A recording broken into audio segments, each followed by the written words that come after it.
Live from the Orion Cygnus arm of the Milky Way galaxy, this is Scientifically Speaking, a weekly half-hour program devoted to elegant curiosities, and I am one of your hosts, Sarah Chang, and joining me is Bernie Rhyme, DJ Starwatcher. How are you, Bernie?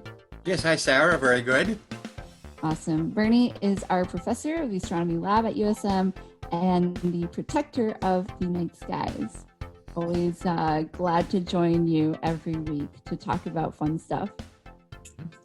So reach out to us at WMPG Scientifically Speaking at gmail.com or Twitter at WMPG SciSpeak, where I infrequently tweet interesting things. Bernie, what's up in the night sky for this coming week? Okay, good. I'm glad you asked.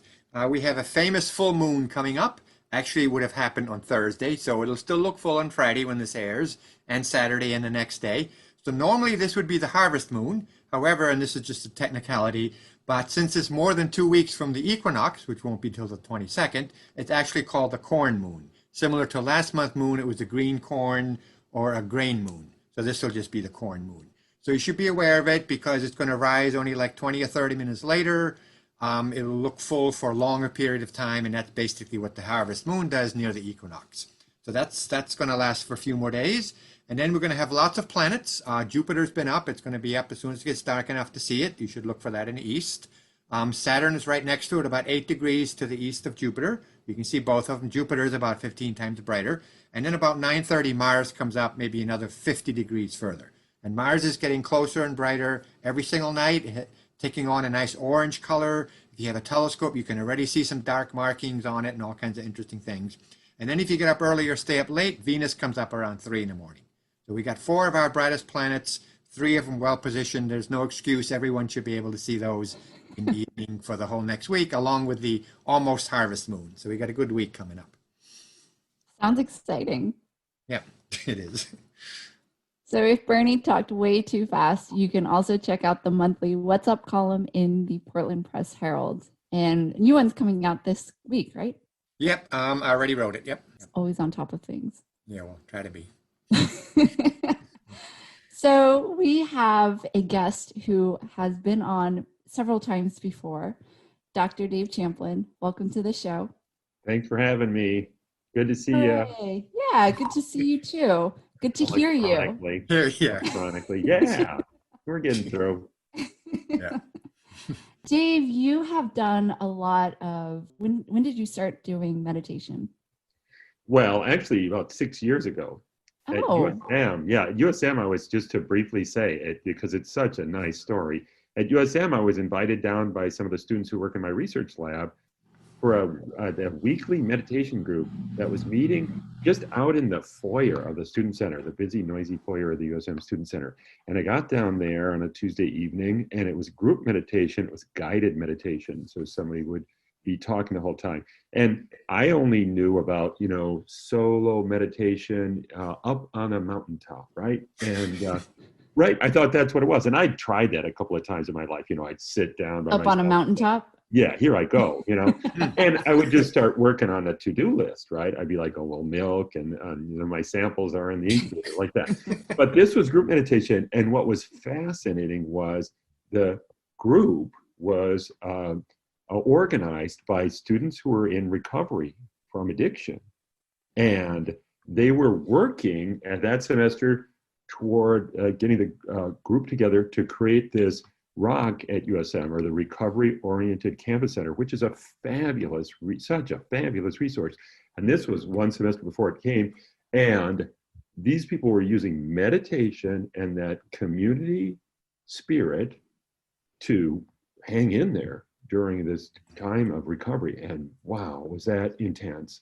And so that was my first taste of this group meditation. And if somebody's curious about meditation, try to get connected with a group. It's just such a satisfying experience to sit down together and meditate, as human beings.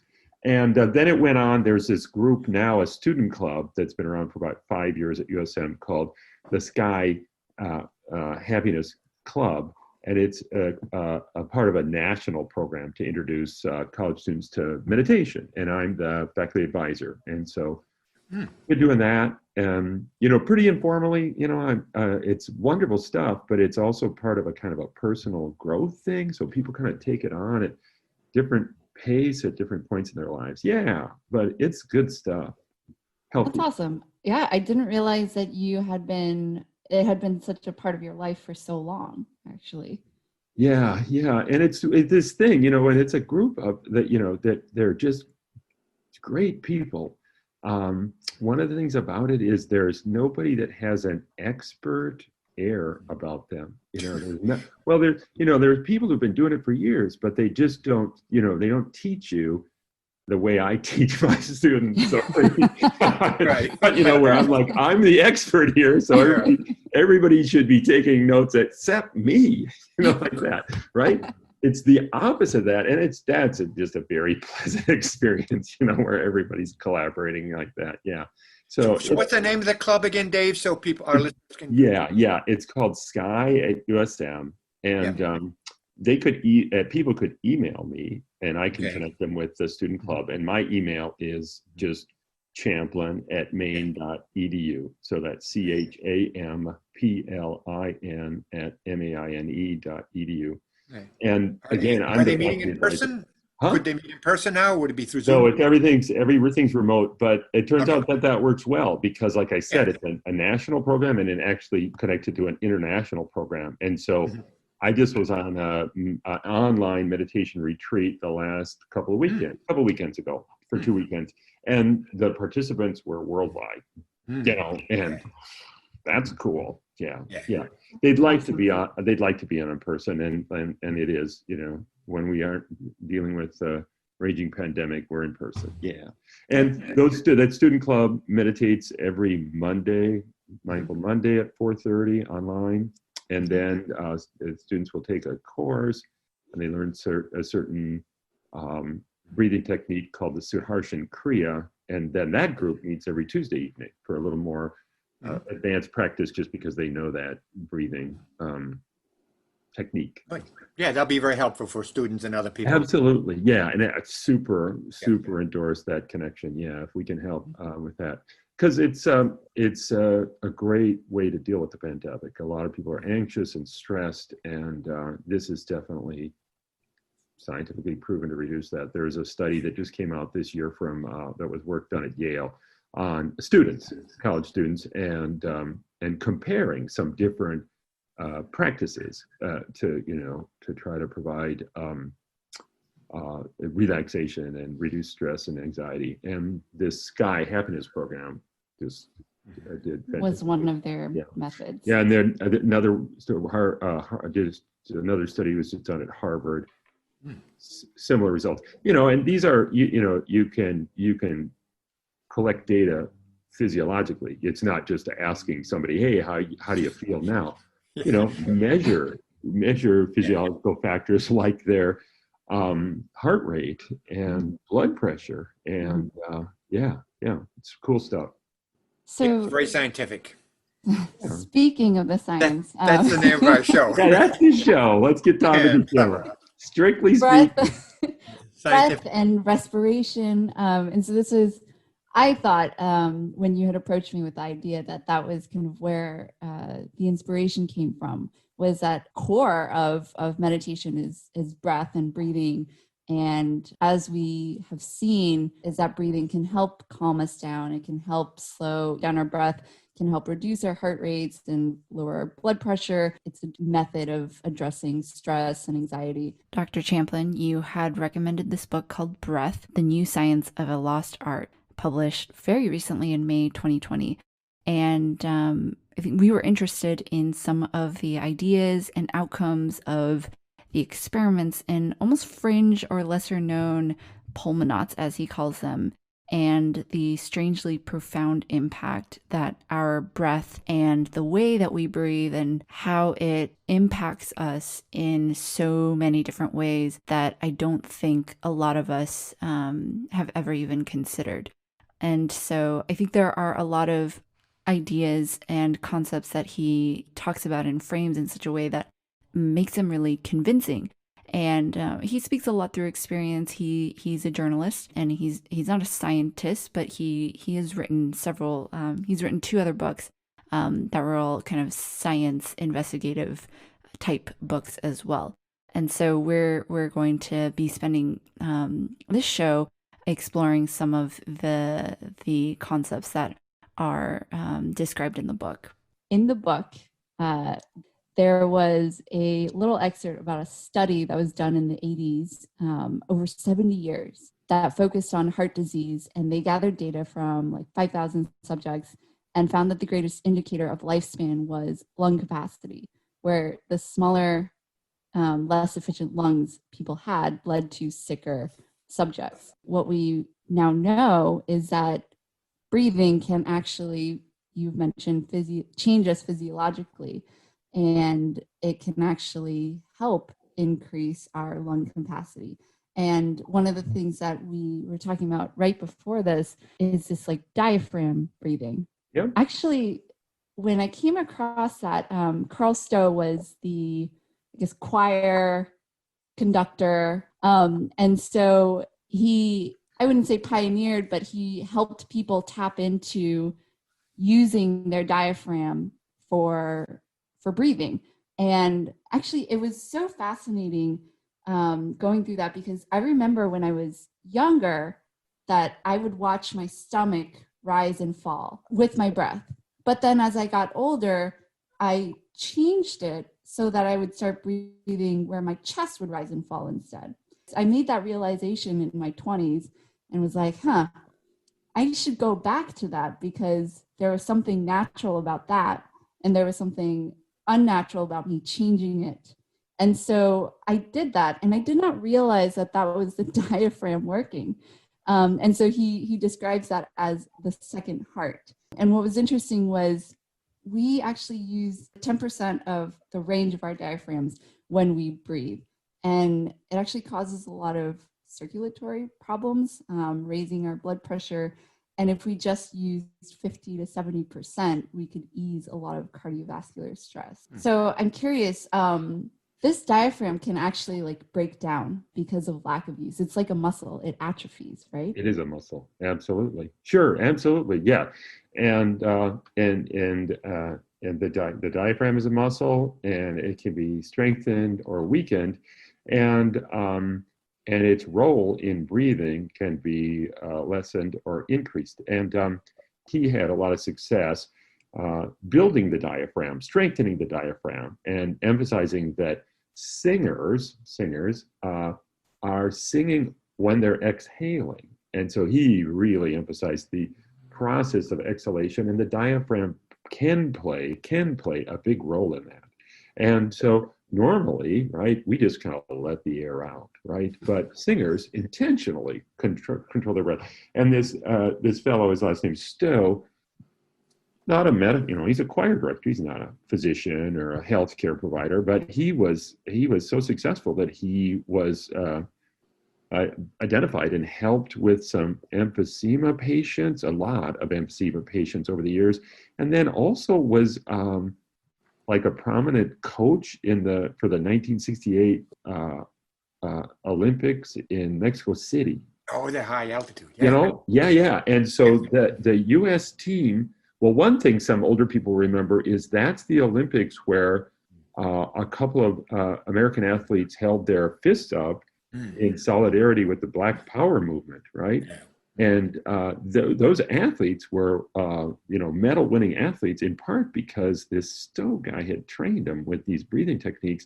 And they're athletes, wouldn't they be using their diaphragm? And the answer is no. It's just like any other muscle in your body. You could work out, you could go running with your legs, but that's not really affecting your upper body very much, so you have to focus. And so let's just do us three, do this one exhalation technique where we're just going to count to 10, and anybody can do this at home. Listeners can do this as long as they're not driving motor vehicles or operating like electric mixers in the kitchen right now, right? If you can do that, if you got a sharp knife, put it down.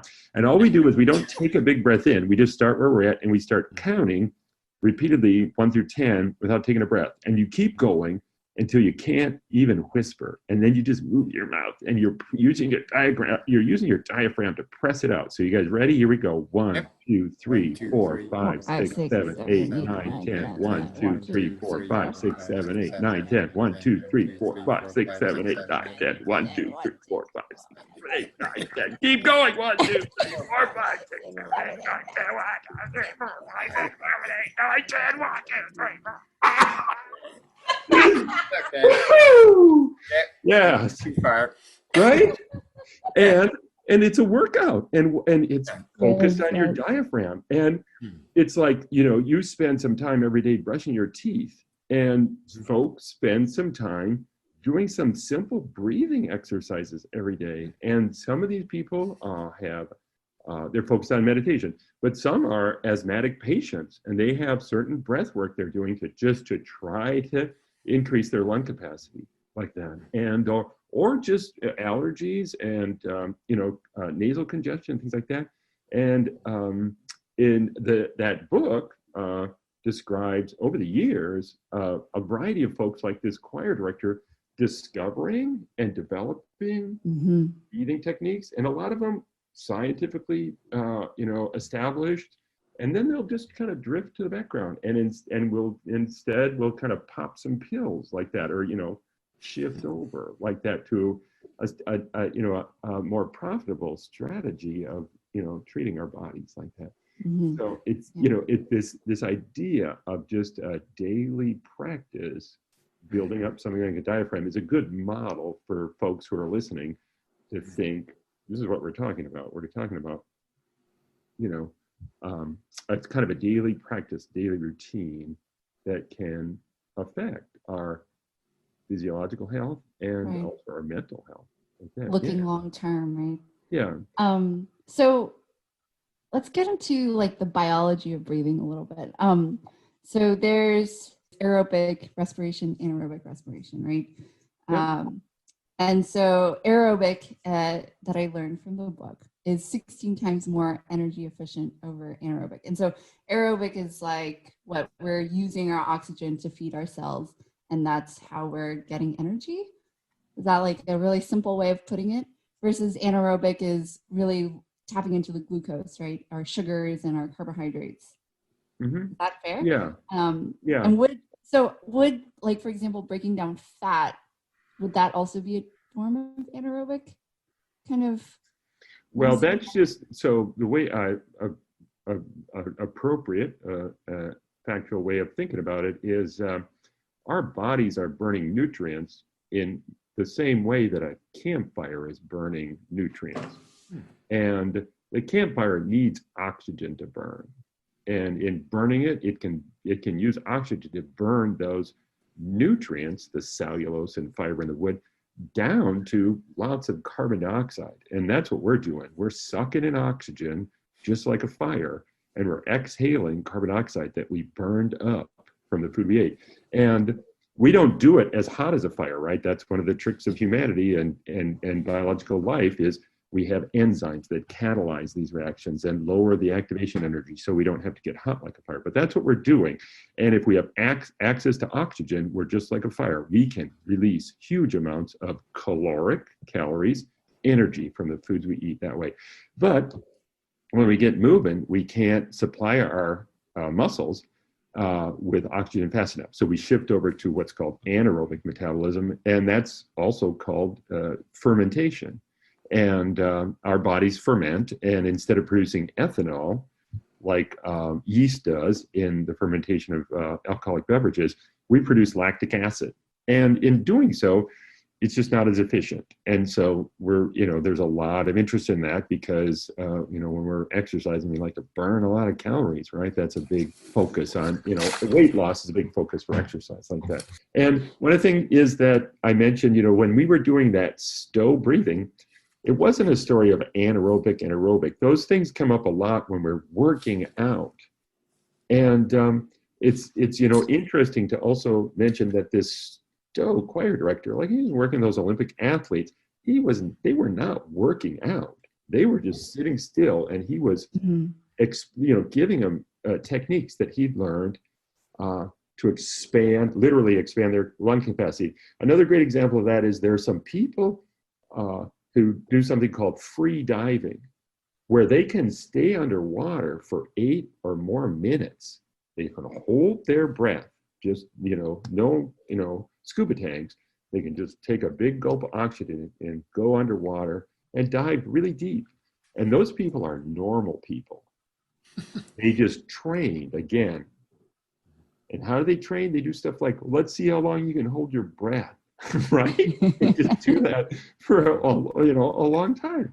And there are a variety of ways to build that lung capacity, And so, your question is about sort of working out and metabolism, and maybe about, burning some calories. And then there's this other piece of this that's more like a kind of a calisthenics almost type of thinking, where you're doing kind of other activities. Yeah. No, I think that's a good point, because he relates a lot of this to kind of running and exercising, where, a lot of times maybe you're running and you're pushing yourself really hard. And he had mentioned a lot of people actually get, I don't know if injury is the right term, but they get in a lot of pain right after New Year's because they made these resolutions to go work out really hard. And then they're not like, to that. Yeah, I know that feeling. Yeah, works for a week. That's it. But they're, and so his argument is that they're not breathing correctly. And so one of the things that he mentions is that we have very few anaerobic muscle fibers, and they're less developed. And so when we work out and we're not breathing properly, or we're not kind of activating aerobic respiration as much, we kick into anaerobic, and then those muscles get overused, and then they break down, and then we're in pain. And I just thought that was such a fascinating way to kind of look at the difference between those and the effects that breathing can have on us performing better, not just sitting, but actually like performing better. Because I remember I asked a friend when I wanted to start running, I had a friend who was in track and field. I was like, hey, how should I be breathing? Like, should I be breathing through my mouth, like in and out of my mouth? Is it like in through my nose, out of my mouth? Or is it in through my mouth, out of my nose? Like, and he's like, I don't know, just breathe. And then as I'm reading this, I'm like, but wait, I was right. There is a way to do it correctly. And so I had a question for you. Totally different topic now, but one of the things that I was very surprised at was that a large percent of our population, I think he said between 40-ish%, around 40-ish%, have some kind of breathing problems here in America. Yeah. And just didn't know how much the nose actually does. So it humidifies, it heats, I know it filters, but I didn't really know kind of the other aspects of it. And so he in the book, he talks a lot about facial structures. So he talks a lot about how our mouths are very small compared to where they were maybe like a century ago, not that long ago. It didn't sound like that when our mouths don't grow wide enough, the roof of our mouth, the palate moves up and it forms this kind of V shape that impedes the development of our nasal cavity, and then it inhibits airflow.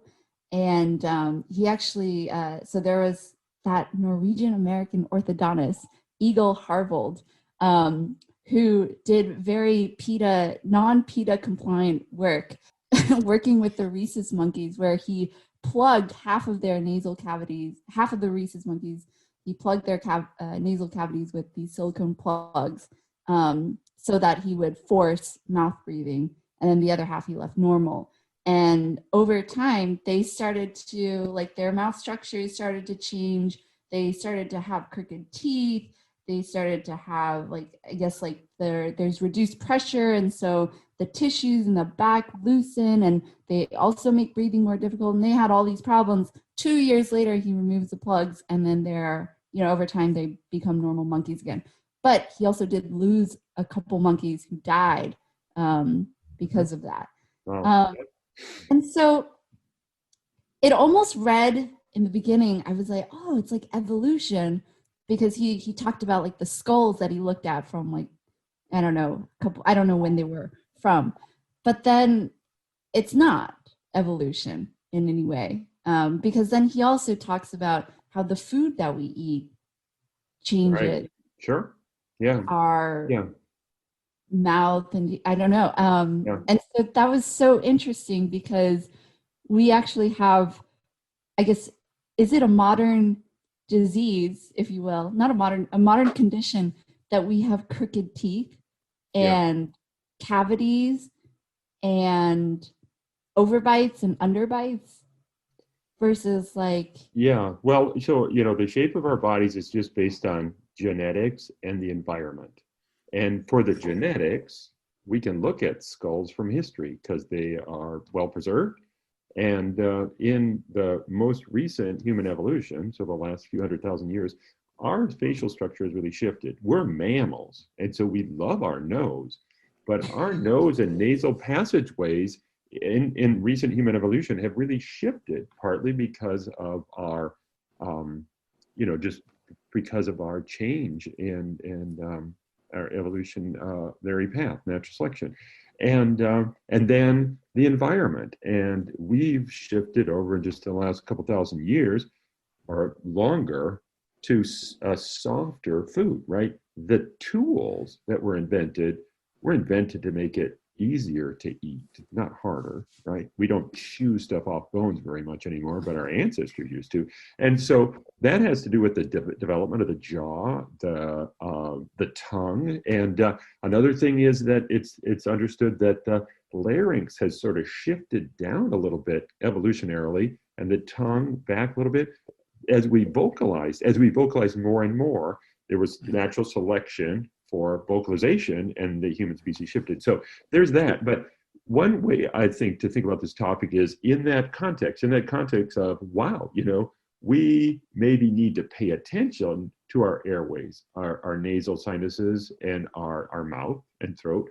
Maybe as a species need to pay attention to that. Now just think about this, that only recently, right, the United States has sort of well care become a commonly understood important aspect of medicine. We don't want to just go to the doctor when we're sick. We want to be active and aware of taking good care of ourselves.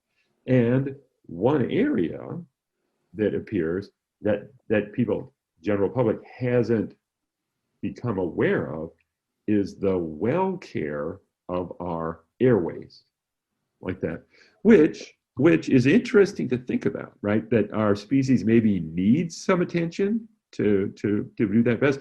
And then there's a lot of issues. So, for example, sleep apnea is a huge medical issue. It's this problem people have of sleeping, snoring, and then kind of choking or stopping breathing and waking. That's a huge medical issue, and a lot of people struggle with that. And so there are a variety of airways issues, from allergies to chronic congestion and so forth like that, probably compounded by pollution and so other things. So it's very interesting to kind of wake up to this notion of, hey, probably we need to pay attention. And again, maybe do some practices, spend as much time on airways as you do on, cleaning your teeth every day, like that. And so some people will have bigger issues than that. But yeah, this idea that, modern humans have more dental issues, more jaw chewing issues than our ancestors a couple 100,000 years before or older, It's interesting. Partly the genetics of evolution, recent evolution, partly we've had a big shift in the food we eat, right? We used to not eat with tools. I'm